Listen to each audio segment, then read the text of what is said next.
We were halfway through recording our live podcast when the bombshell hit, like a lightning bolt splitting us apart.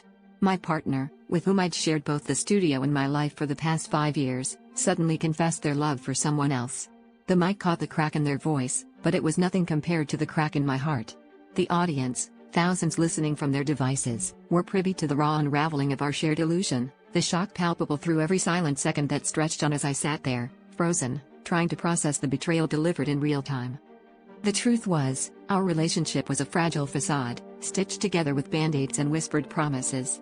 The confession wasn't entirely out of the blue. There had been late nights, mysterious phone calls, and a growing emotional distance that I had chosen to ignore. But hearing it aloud, in front of an audience that had followed our journey, made it undeniably real.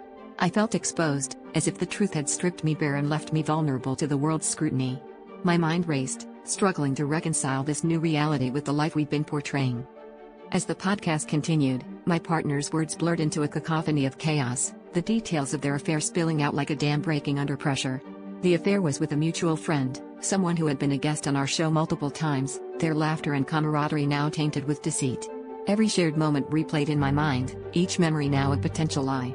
The revelation was a sucker punch, but the real blow came from within, realizing how desperately I had ignored my intuition, the gut feelings I'd suppressed in favor of maintaining our public image. In the wake of their confession, I was left with a choice, to forgive and try to rebuild or to walk away and start anew. But the twist was, deep down, amidst the hurt and betrayal, there was a part of me that felt relief. The truth was out, the charade over. The internal conflict that had gnawed at me for months was finally silenced. I ended the podcast abruptly, my final words to the listeners a promise of authenticity and a warning of the dangers of ignoring one's own truth. As I walked out of the studio, leaving behind the wreckage of our relationship, I felt the weight lift.